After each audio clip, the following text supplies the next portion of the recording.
Hi friends, welcome to Telugu cricket chat. IPL 2025లో match number 20 Mumbai Indians versus Royal Challengers Bengaluru. One of the high voltage match అని చెప్పొచ్చు. రోహిత్ శర్మ ఒకవైపు, విరాట్ కోహ్లీ ఒకవైపు. కాబట్టి ఖచ్చితంగా ఈ మ్యాచ్ అయితే చాలా ఇంట్రెస్టింగ్గా ఉండబోతుంది. ముందుగా ముంబై ఇండియన్స్ టీం విషయానికి వస్తే వీళ్ళైతే ఈ టోర్నమెంట్లో 4 మ్యాచ్లు ఆడి 1 మ్యాచ్ మాత్రమే గెలిచారు. ఫస్ట్ మ్యాచ్ సిఎస్కేతో, ఆ తర్వాత గుజరాత్ టీంతో ఓడిపోయారు. కానీ మూడో మ్యాచ్ అయితే కేకేఆర్తో గెలిచారు. కానీ లాస్ట్ మ్యాచ్ అయితే ఎల్ఎస్జీతో అయితే కాస్త గెలవాల్సిన మ్యాచే కానీ ఓడిపోయారు. ఇక అదర్ హ్యాండ్ ఆర్సీబీ టీం విషయానికి వస్తే వీళ్ళైతే ఫస్ట్ 2 మ్యాచ్లు అయితే చాలా భారీ మార్జిన్తో అయితే గెలిచారు. కేకేఆర్తో మరియు సిఎస్కేతో అయితే మంచి గెలుపు అయితే నమోదు చేశారు. కానీ లాస్ట్ మ్యాచ్లో మాత్రం గుజరాత్ టైటాన్స్ అయితే ఓడిపోయారు. కాబట్టి ఈ 2 టీమ్స్ అయితే ఇటు ఓడిపోయే ఈ మ్యాచ్లోకి అయితే వస్తున్నాయి. కాబట్టి ఎలా పర్ఫామ్ చేస్తాయో చూడాలి. ముందుగా ఈ రోజు మ్యాచ్ జరగబోయే వాంఖేడేలో పిచ్ ఎలా ఉండబోతుంది, అలాగే ఇక్కడ స్టాట్స్ ఎలా ఉన్నాయి కనుక ఒకసారి చూస్తే జనరల్గా మనకి వాంఖేడే పిచ్ అనేది ఫాస్ట్ బౌలర్స్కి అయితే కాస్త హెల్ప్ఫుల్గా ఉంటుంది. జనరల్గా బ్యాటింగ్ వికెట్టే, కాకపోతే ఇనీషియల్గా ఒక 4 to 5 ఓవర్స్ అయితే ఫాస్ట్ బౌలర్స్కి అయితే విపరీతంగా హెల్ప్ ఉంటుంది. పిచ్లో ఎక్స్ట్రా బౌన్స్ ఉంటుంది, అలాగే స్వింగ్ ఉంటుంది. కాబట్టి మొదటి 5 ఓవర్లు మాత్రం ఫాస్ట్ బౌలర్స్ అయితే పండగ చేసుకుంటారు. ఆ తర్వాత మాత్రం కాస్త బ్యాటింగ్కే ఫ్రెండ్లీగానే మారిపోతుంది. ఇక ఈ పిచ్లో మొత్తం స్టాట్స్ కనుక ఒకసారి చూసుకుంటే వాంఖేడేలో మొత్తం ఇప్పటి వరకు ఐపీఎల్లో 119 మ్యాచ్లు అయితే జరిగాయి. ఫస్ట్ బ్యాటింగ్ చేసిన టీం 54 మ్యాచ్లు గెలిస్తే, చేస్ చేసిన టీం 65 మ్యాచ్లు గెలిచింది. దీన్ని బట్టి చూసుకుంటే ఇక్కడ టాస్ గెలిచిన కెప్టెన్ అయితే ఖచ్చితంగా బౌలింగ్ తీసుకుంటారు.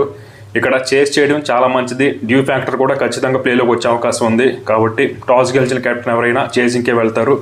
ఇక ముంబై ఇండియన్స్ మరియు రాయల్ ఛాలెంజర్స్ బెంగళూరు మధ్య హెడ్ టు హెడ్ స్టాట్స్ ఎలా ఉన్నాయి కనుక ఒకసారి చూస్తే ఈ 2 టీమ్స్ మధ్య ఇప్పటి వరకు ఐపీఎల్లో 35 మ్యాచ్లు అయితే జరిగాయి. ముంబై ఇండియన్స్ టీం అయితే 21 మ్యాచ్లు గెలిస్తే, ఆర్సీబీ టీం అయితే 14 మ్యాచ్లు గెలిచింది. కాబట్టి ఓవరాల్ స్టాట్స్ అయితే ఖచ్చితంగా ముంబై ఇండియన్స్కి అయితే ఫేవర్గా ఉన్నాయి. అలాగే ఇక లాస్ట్ 5 మ్యాచెస్లో కనుక చూస్తే ఆర్సీబీ టీం 3 మ్యాచ్లు గెలిస్తే, ముంబై టీం అయితే 2 మ్యాచ్లు గెలిచింది. కాబట్టి రీసెంట్ ఫామ్ అయితే కాస్త ఆర్సీబీ వైపు కూడా ఉంది.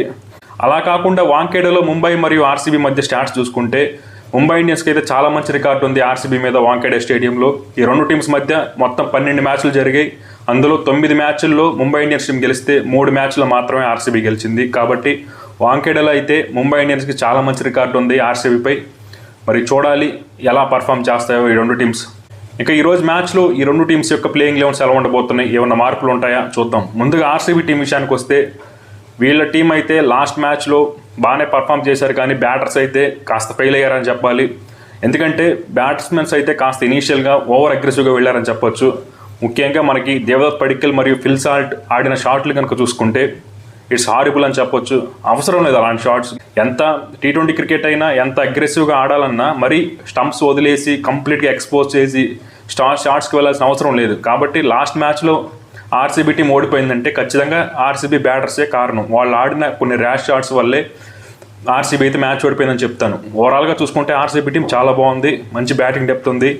వాళ్ళకి ఇనీషియల్గా 4 వికెట్స్ కోల్పోయినప్పటికీ కూడా ఆల్మోస్ట్ 170 దాకా స్కోర్ వెళ్ళిందంటే వాళ్ళ బ్యాటింగ్ డెప్త్ అయితే నిజంగా చాలా బాగుంది. లోయర్ ఆర్డర్లో టిమ్ డేవిడ్ లాంటి వాళ్ళు అయితే చాలా మంచి ఫామ్లో ఉన్నారు. అలాగే లివింగ్స్టన్ కూడా గతంలో ఎప్పుడు ఐపీఎల్లో అంత గొప్పగా పర్ఫామ్ చేసింది లేదు. కానీ ఈసారి మాత్రం లివింగ్స్టన్ కూడా చాలా బాగా పర్ఫామ్ చేస్తున్నాడు. ఆర్సీబీ టీంలో అయితే చేంజెస్ ఏమన్నా ఉంటాయా ఈరోజు మ్యాచ్లో అంటే నాకు తెలిసి ఎలాంటి చేంజెస్ అయితే చేయరు.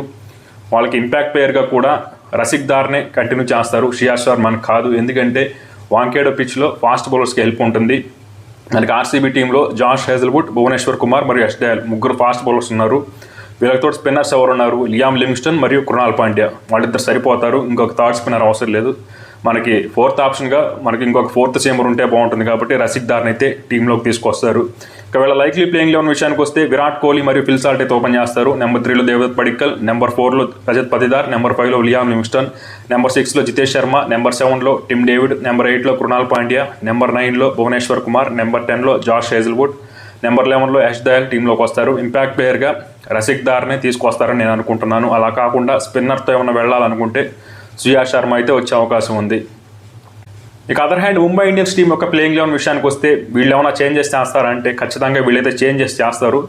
ముందుగా అసలు లాస్ట్ మ్యాచ్లో వీళ్ళ పర్ఫార్మెన్స్ కనుక ఒకసారి చూస్తే గెలవాల్సిన మ్యాచ్ అనే చెప్పాలి. ఎందుకంటే సూర్యకుమార్ యాదవ్ గ్రీజ్లో ఉన్నంత వరకు కూడా మ్యాచ్ అనేది ముంబై ఇండియన్స్ చేతిలోనే ఉంది. ఎప్పుడైతే సూర్యకుమార్ యాదవ్ అవుట్ అయ్యాడో ఆ తర్వాత ఎల్ఎస్జీ వైపు అయితే మ్యాచ్ టర్న్ అయిందని చెప్పాలి. లాస్ట్ మ్యాచ్ ఆ మ్యాచ్లో ముంబై ఇండియన్స్ ఓడిపోవడానికి ప్రధాన కారణం ఏంటి అంటే ఖచ్చితంగా తిలక్ వర్మ బ్యాటింగ్ అని చెప్పుకోవచ్చు. తను మరీ అంత స్లోగా ఆడి ఉండకూడదు. అంటే ప్రతి బ్యాటర్కి ఒక బ్యాడ్ డే ఉంటుంది, ఆ రోజు తిలక్ వర్మదే. అంతేకాకుండా ఇక్కడ మనం తిలక్ వర్మను కూడా బ్లేమ్ చేయడం కూడా కరెక్ట్ కాదు. ఎందుకంటే తన రెగ్యులర్ పొజిషన్ వచ్చేసి నెంబర్ 3లో ఆడతాడు. తనకి ఇండియాకి ఆడినప్పుడు కూడా తిలక్ వర్మ నెంబర్ 3లో బ్యాటింగ్ చేస్తాడు. అలాంటిది తిలక్ వర్మని నెంబర్ 5లో బ్యాటింగ్ పంపించాల్సిన అవసరం ఏముంది అక్కడ? కావాలంటే విల్ జాక్స్ని నెంబర్ 5లో పంపించండి, తిలక్ వర్మని నెంబర్ 3లో పంపించండి, నెంబర్ 4లో సూర్య యాజ్ యూజువల్గా టీంలో వస్తాడు. అలా కాకుండా తనని మరీ వెనక పంపిస్తున్నారేమో, తన కాన్ఫిడెన్స్ని దెబ్బతీస్తున్నారేమో అనిపిస్తుంది. ఎందుకంటే మనకి చెన్నైతో జరిగిన మ్యాచ్లో కూడా తిలక్ వర్మ నెంబర్ 5లో ఆడాడు. ఆ రోజు కూడా అంతే, తన స్ట్రైక్ రేట్ అనేది చాలా తక్కువగా ఉంది. అప్పుడైతే వికెట్స్ ఇంకా ఎర్లీగా పడ్డాయి, అప్పుడంటే ఓకే. కానీ ఈ మ్యాచ్లో మాత్రం ఎందుకో తన ప్లేస్ అనేది చేంజ్ చేస్తే తనకి బెటర్గా బ్యాటింగ్ చేస్తాడేమో అని నాకు అనిపిస్తుంది. మరి చూద్దాం ముంబై ఇండియన్స్ మేనేజ్మెంట్ ఎలాంటి డెసిషన్ తీసుకుంటుందో తిలక్ వర్మ విషయంలో. ఇక అంతేకాకుండా రోహిత్ శర్మ అయితే తిరిగి టీంలోకి వచ్చే అవకాశం అయితే ఉంది. తనకి నీ ఇంజురీ అయిందని లాస్ట్ మ్యాచ్లో ఆడలేదు అన్నారు, కానీ అది పెద్ద మేజర్ ఇంజురీ ఏం కాదు. తను ఈరోజు మ్యాచ్లో అయితే ఆడే అవకాశం అయితే ఉంది. ఇక ఇంకొక గుడ్ న్యూస్ ఏంటంటే జస్ప్రీత్ బుమ్రా అయితే ఈ మ్యాచ్కి అవైలబిలిటీగా ఉంటాడని ముంబై ఇండియన్స్ హెడ్ కోచ్ మనకి మహేళ జయవర్ధన్ అయితే కన్ఫర్మ్ చేశారు. కాబట్టి జస్ప్రీత్ బుమ్రా ఆల్మోస్ట్ ప్లేయింగ్ లెవెల్లోకి వచ్చే అవకాశం అయితే ఉంది. అంటే కన్ఫామ్గా చెప్పలేం ఆడతాడా లేకపోతే నెక్స్ట్ మ్యాచ్ ఆడతాడని. కాకపోతే తనైతే అవైలబిలిటీగా ఉన్నాడు. తను ఫుల్ ఫిట్గా ఉంటే, తను నెట్స్లో బౌలింగ్ పర్ఫెక్ట్గా వేస్తున్నాడు అనుకుంటే మాత్రం ఖచ్చితంగా బుమ్రా అయితే టీంలోకి వచ్చేస్తాడు. మరి బుమ్రా టీంలోకి వస్తే ఎవరు బయటికి వెళ్తారంటే అశ్విని కుమార్ బయటికి వెళ్తాడా లేకపోతే దీపక్ చహర్ బయటికి వెళ్తాడా అంటే మ్యాక్సిమం అశ్విని కుమార్నే పక్కకు పెడతారనుకుంటా. ఇక వీళ్ళ ప్లేయింగ్ లెవెన్ విషయానికి వస్తే రోహిత్ శర్మ మరియు రియాల్ రికంటన్ ఓపెన్ చేస్తారు. నెంబర్ 3లో తిలక్ వర్మ, నెంబర్ 4లో సూర్యకుమార్ యాదవ్, నెంబర్ 5లో విల్ జాక్స్, నెంబర్ 6లో నమన్దీర్, నెంబర్ 7లో హార్దిక్ పాండ్యా, నెంబర్ 8లో మిచెల్ శాంట్నర్, నెంబర్ 9లో దీపక్ చాహర్, నెంబర్ 10లో ట్రెంట్ బౌల్ట్, నెంబర్ 11లో జస్ప్రీత్ బుమ్రా అయితే టీంలోకి వస్తారు. ఇక ఇంపాక్ట్ ప్లేయర్గా విఘ్నేష్ పుత్తూర్ అయితే యాజ్ యూజువల్గా కంటిన్యూ అవుతాడు. ఇక ఈ రెండు టీమ్స్లో ఇంపార్టెంట్ బ్యాటిల్స్ ఏముండబోతున్నాయి ఈరోజు మ్యాచ్లో కనుక చూస్తే మనకి Virat Kohli versus Trent Boult battle అయితే చాలా ఇంట్రెస్టింగ్గా ఉంటుంది.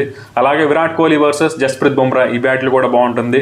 అలాగే రజత్ పతిదార్ వర్సెస్ విఘ్నేష్ పుత్తూర్ ఈ బ్యాటిల్ కూడా బాగుంటుంది.